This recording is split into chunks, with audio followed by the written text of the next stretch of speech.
자, 그러면 청소년 내담자에 대해서 좀 알아보도록 하지요. 청소년 내담자의 특성, 기본적으로 시험에 잘 나옵니다. 별표 하나 쳐주시고요.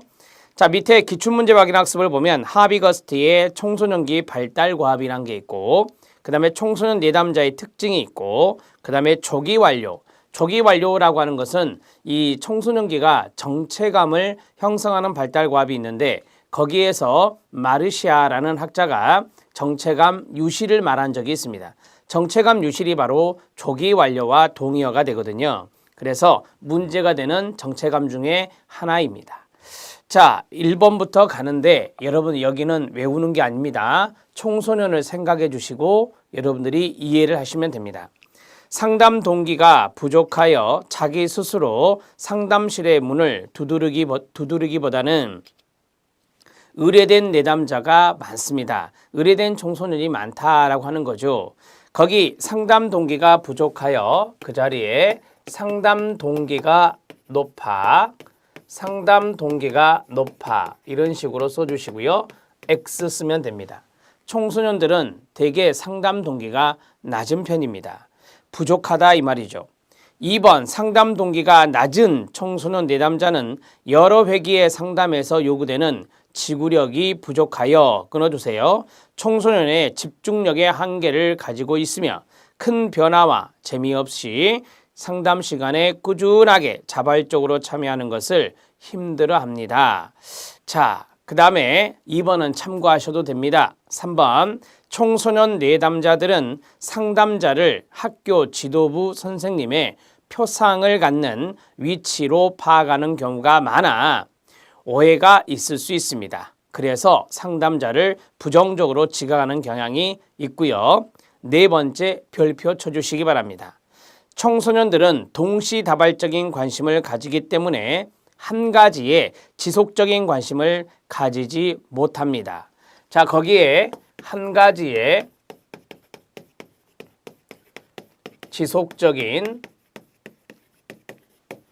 관심을 갖는다. 이렇게 나온다면 지문은 틀린 지문이 될 것입니다. 자, 1번과 4번 체킹하셨죠? 4번 잘 알아놓으십시오. 동시다발적인 관심을 가지고 있다는 것. 청소년들은 감각적이고 빠른 흐름을 추구하기 때문에 감각적 흥미와 재미를 추구합니다. 청소년들은 연령적으로 피아제의 구체적 조작 단계에서 벗어납니다. 끊어주시고 형식적 조작 단계에 있지만 인지적 능력이 부족한 상태입니다. 자, 거기 구체적 조작 단계라고 하면 틀립니다. 청소년기는 피아제에 의하면 형식적 조작기입니다. 따라서 구체적 조작기에 해당된다. 이런 식으로 나오면 안 된다는 겁니다. 자, 그리고 7번째, 청소년들은 환경으로부터 지배적인 영향을 받고 언어 표현력도 부족하고요. 신장 등이 가장 급격한 발달을 이루는 시기, 즉 왕성한 변화를 이루는 발달 시기라고 말할 수 있습니다. 10번째, 청소년 문제는 복합적이고 종합적인 특성을 지니기 때문에 종합적 이해와 대책이 요구되어 끊어주십시오. 상담자는 청소년 내담자의 문제는 자기 자신과 가족의 배경, 학교 생활 배경, 친구 배경, 미래에 대한 생각이나 방향 등을 총체적으로 살필 수 있는 틀과 방법을 확보하고 있어야 합니다.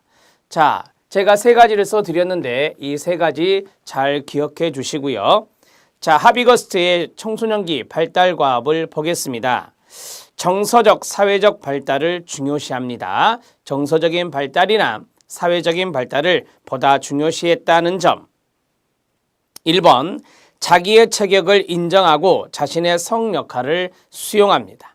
2번, 동성이나 이성의 친구와 새로운 관계를 형성합니다. 3번, 부모와 다른 성인들로부터 정서적으로 독립합니다. 4번째, 경제적 독립의 필요성을 느낍니다. 5번째, 직업을 선택하고 준비합니다. 6번째, 유능한 시민으로서 갖춰야 할 지적 기능과 개념을 획득합니다. 7번째, 사회적으로 책임 있는 행동을 원하고 이를 실천합니다.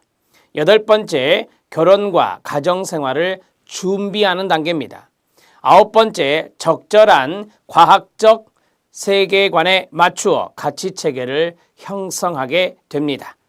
자, 우리는 이 하비거스트의 청소년기 발달과업을 쭉 봤는데 이해만 하시면 됩니다. 이때는 정서적인 발달과 사회적인 발달, 그것을 상당히 중요시하는 시기다. 이렇게 정리하시면 됩니다. 청소년 내담자의 특징입니다. 앞에서 했던 내용과 일맥상통합니다. 첫 번째, 상담 동기가 부족하다라고 말씀드렸고요. 두 번째, 청소년은 연령적으로 봤을 때 구체적 조작 단계에서 벗어났다라고 말씀드렸고요. 그리고 형식적 조작기라 하더라도 인지 상태가 인지 능력이 많이 부족한 상태다 이 말입니다. 그 다음에 세 번째, 청소년들은 동시다발적인 관심을 가지기 때문에 한 가지에 지속적인 관심을 가지지 못한다는 측면도 말씀드렸습니다. 자, 이제 밑에 조기 완료를 보겠습니다. 우리가 이제 조기 완료라고 하는 것은 정체감 유실과 연관성이 있습니다. 정체감 유실과 관련성이 있는데 정체감 유실은 위기 경험을 하지 않습니다. 청소년이 위기 경험을 하지 않고 자신에게 중요한 타자들, 예를 들어서 부모님이 있다. 부모님이 시키는 대로 원하는 대로 하는 겁니다. 그래서 부모님의 관여가 아주 깊게 나타나는 거예요. 그래서 위기 경험은 나타나지 않고 관여는 보이는 현상. 이것을 우리는 정체감 유실이다. 그리고 빨리 완료가 된다. 그래서 조기 완료라는 단어를 쓰기도 하는데 이거는 부정적인 측면입니다. 부정적인 측면의 정체감 성취주의 중에 하나라고 보시면 됩니다. 마르샤와 연관되어 있는 내용이었습니다. 자, 1번 들어갑니다. 가치와 직업, 개인적 이념의 관여는 하고 있지만 그너여 위기의식은 없는 상태다. 이걸 말씀드렸습니다. 자, 그 다음에 2번.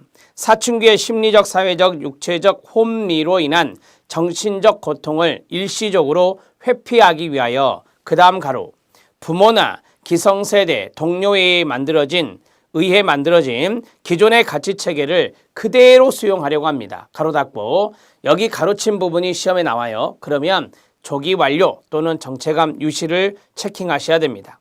외형상으로는 안정된 상태인 것처럼 보이지만 가치체계가 고착화되어 있습니다. 고착화의 동그라미, 권위주의적인 태도를 보이며 자신의 정신적 지주라고 할 수 있는 성인, 예를 들어서 부모에게 절대적으로 의존하는 경향이 높습니다. 2번과 3번을 별표 쳐주십시오. 이 내용들이 시험에 잘 나오는 거니까. 네 번째, 조기 완료 상태가 지속되면 자신의 진정한 자아와 삶의 주체성을 상실하게 되며 융통성이 결여되게 됩니다. 나는 누구인가 라는 질문에 대해 나는 아빠의 귀여운 딸이다. 나는 형님의 동생이다 등의 의존적 반응을 나타내서 자신을 타인과의 관계에 의해서만 정의하고자 합니다. 이러한 내용들은 2번, 3번에 다 묻어 있는 거예요. 그래서 2번, 3번에 있는 내용을 정리하시면 되겠습니다. 자, 이제 제2절 청소년 문제로 들어가 보겠습니다. 청소년 내담자에 대한 이해를 했으면 청소년 문제에 대한 이해를 합니다. 청소년 내적 문제 행동에 2번 우울이 있습니다. 그리고 3번 자살이 있고 4번 약물과 알코올 남용이 있습니다. 자, 먼저 보시죠. 여기 있는 부분들은 그리 많이 출제되는 패턴은 아니다. 미리 말씀드립니다. 이해만 하시면 되겠네요. 자, 보겠습니다. 내적 문제 행동의 의미, 비행, 행동장애, 사회적 행동은 문제를 행동화하기 때문에 외향적인 것으로 간주되는 반면 우울이라든지 자살이라든지 섭식장애와 같은 문제들인 정신적인 장애는 문제가 내적으로 지향된다는 점에서 내향적인 성격을 지니고 있다라고 합니다. 참고하세요.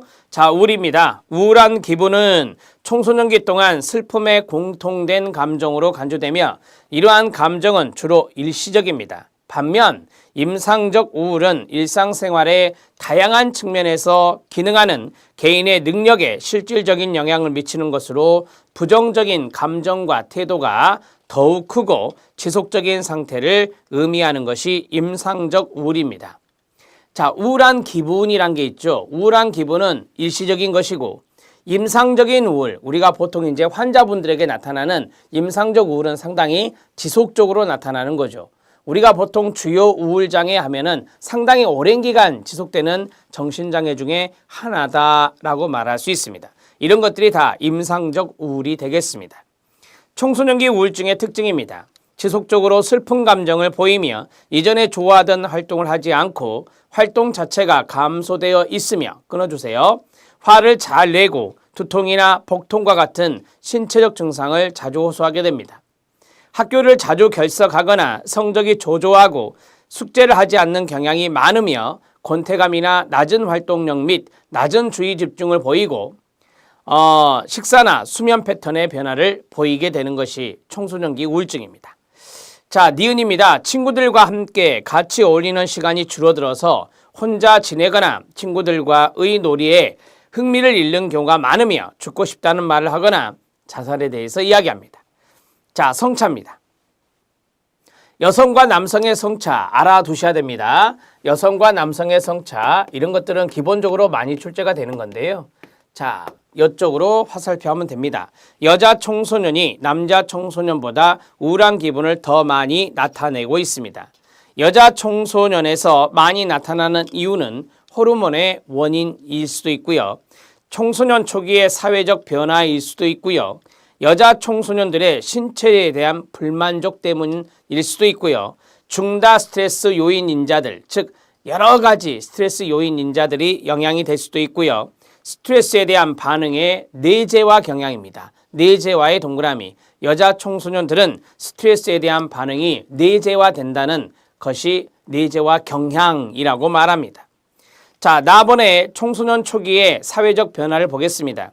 사춘기적 변화와 관련된 사회적 변화가 여자 청소년들로 하여금 좁게 규정된 성 고정관념의 방식으로 자신을 표현하고 처신하도록 압력을 가함으로써 여자들을 사회적 변화에 매우 취약하게 만들 수 있습니다. 그래서 이 청소년 초기 사춘기 때 이러한 사회적인 변화, 여자 청소년이 훨씬 더 성고정관념의 방식으로 자신을 표현하는 경향이 있다. 그리고 이 사회 변화에 여자 청소년들이 매우 취약하다. 그래서 우울 반응이 더 많이 나타날 수 있다. 이렇게 생각하시면 됩니다. 치료 및 예방을 보겠습니다. 청소년의 우울증 예방 방법은 스트레스 상황에 대처할 수 있는 능력을 증진시키고 문제 해결 능력이나 생활 기술을 가르치도록 계획된 프로그램이 좋습니다. 기본적으로 모든 청소년들이 적어도 우울한 정서 상태를 경험할 수 있다는 가정에 기초하여 전체 청소년에 대해서 예방 서비스를 제공해야 할 겁니다. 우울증으로 진단된 부모의 자녀들이 우울증을 보이는 경향이 많이 있어요. 유전적인 부분이 있고요. 환경적인 부분도 있습니다.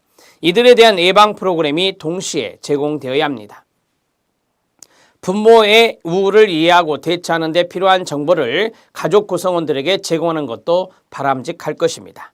자, 우울에 대한 부분을 말씀드렸는데 성차 좀 잘 알아놓으시고요. 자, 우울 같은 경우는 여러분들이 이상심리 여기에서도 더 구체적으로 배우시게 됩니다.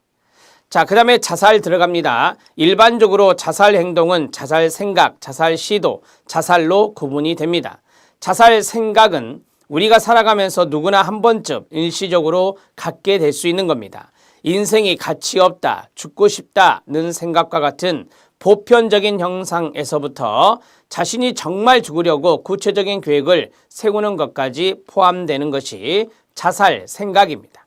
자살 시도입니다. 정말 죽으려는 의도를 가지지 않고 자살 행동을 통해 다른 목적, 타인의 관심을 끌거나 다른 사람에게 위협을 주는 수단, 자, 이러한 것을 달성하는 것에서부터 죽으려고 하였으나 다른 사람의 개입으로 인해 결과적으로 그 목적을 달성하지 못하는 경우까지 매우 다양한 게 자살 시도라고 말할 수 있습니다.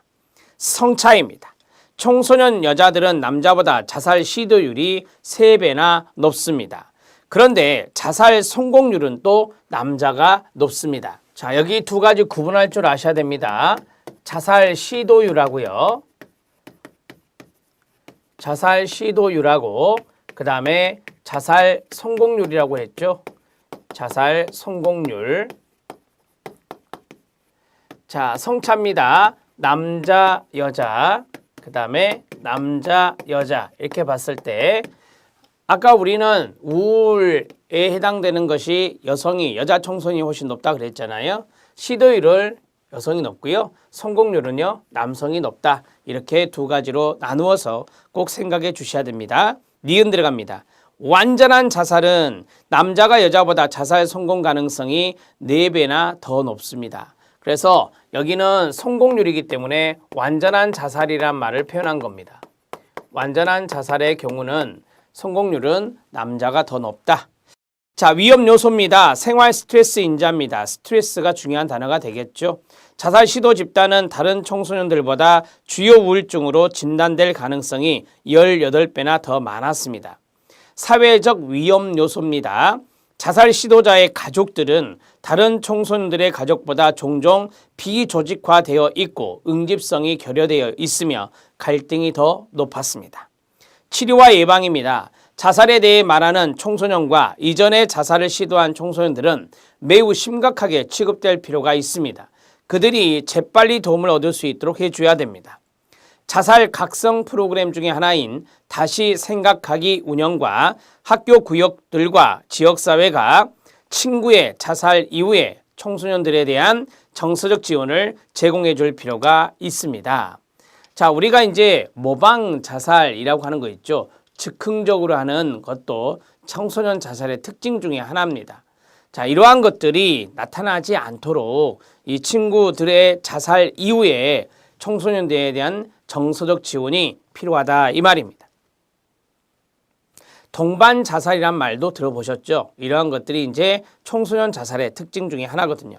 약물과 알코올 남용이 있습니다. 모든 청소년들이 약물 사용으로 인한 심각한 합병증의 위험에 처해 있는 것은 아닙니다. 자, 모든 청소년들이 다 그런 건 아니다. 당연한 거 아닙니까? 일부 청소년들의 경우 청소년기의 약물 사용은 실험적입니다. 순간적입니다. 일시적인 경험입니다. 실험적의 동그라미, 순간적의 동그라미, 일시적의 동그라미. 자, 거기 오른쪽에다가 지속적인 경험 이렇게 쓰시면 틀린 질문이 되겠죠? X가 됩니다. 지속적인 경험이 아니라 일시적인 경험이라고 말씀드렸죠. 위험은 약물 사용이 다른 문제 행동을 발생시킬 가능성이 있습니다. 이게 뭐냐면 연쇄적으로 다른 문제 행동을 또 한다는 거죠. 그러한 것들을 이야기하고 있습니다. 어떤 것이냐? 어떤 청소년들의 경우는 약물 사용은 가로, 무모한 운전, 성적 접촉의 증가, 성병의 위험, 약물 사용과 관련된 임신과 태아 합병증, 학교 생활의 어려움 또는 실패 가로 닫고 이러한 문제 행동이 연쇄적으로 나타날 수 있다는 게 위험 요소입니다. 청소년 약물 사용의 위험입니다. 원인입니다. 청소년 약물 사용의 원인은 매우 다양하고 복잡한 양상을 나타냅니다. 유전적 요인이 나왔습니다. 알코올 중독이나 약물 남용의 가족력 동그라미. 가족력이 일종의 유전 아닙니까? 가족력에서 볼 때 유전적 요인이 자녀들의 약물 사용이나 알코올 사용에 관여한다는 관점이 유전적 요인이 되겠습니다. 가족 환경적 요인입니다. 환경만 동그라미 치면 돼요. 가족의 구조와 기능은 청소년들의 약물 시도, 사용, 남용에 대한 수용 가능성과 관련성이 있습니다.